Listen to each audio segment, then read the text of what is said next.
ठोकर लगने का मतलब यह नहीं कि आप चलना छोड़ दें, बल्कि ठोकर लगने का मतलब यह होता है कि आप संभल जाएं। बहुत बढ़िया बात है साथियों। हमारी लाइफ में ना ठोकर शब्द का मतलब कई बार शायद कई बच्चे विद्यार्थी ऐसे भी होंगे जो इस लाइन का मतलब ना समझें। ठोकर का मतलब होता है कि जब आप पैर से चल रहे हो, कोई चीज ऐसी आ जाए जिसपे आपका पैर उलझ जाए। कई बार आप उस उलझे हुए पैर से गिर जाते हैं, है ना।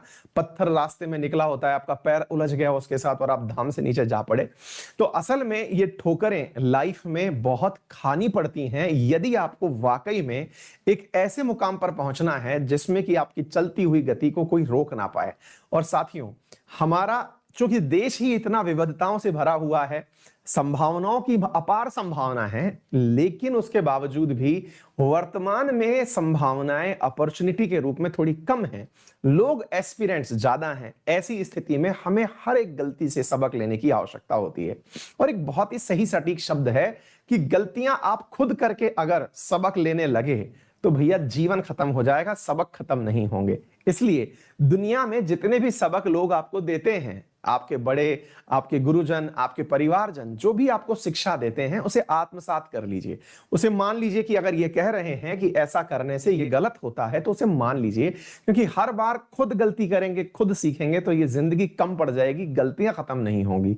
इसलिए बड़ों की बातें, शिक्षकों की बातें और जिस रास्ते आप चल रहे हैं वहां पर जो पहले से सफल लोग हैं उनकी बातें मान ली जाएं तो हमारा बेहतरी हो जाता है। जैसे कि मैं आपसे इन दिनों कह रहा हूं कि भाई माना कि इन दिनों लॉकडाउन है, माना कि परीक्षाओं की डेट का कोई अता पता नहीं है, लेकिन ऐसा तो नहीं है कि परीक्षाएं नहीं होंगी।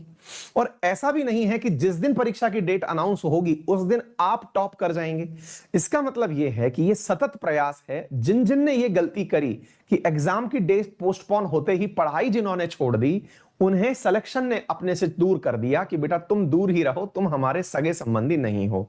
साथियों, ये बहुत स्ट्रेसफुल टाइम है, लेकिन केवल आपके साथ नहीं, दुनिया के हर व्यक्ति के साथ है।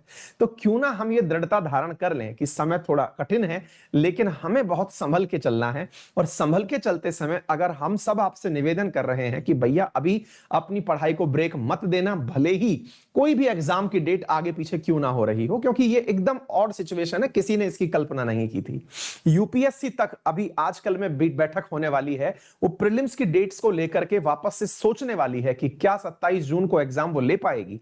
लेकिन फिर भी मैं आपसे कह रहा हूं, इन केस अगर यूपीएससी एग्जाम पोस्टपोन कर भी देती है तो भी परेशान नहीं होना है।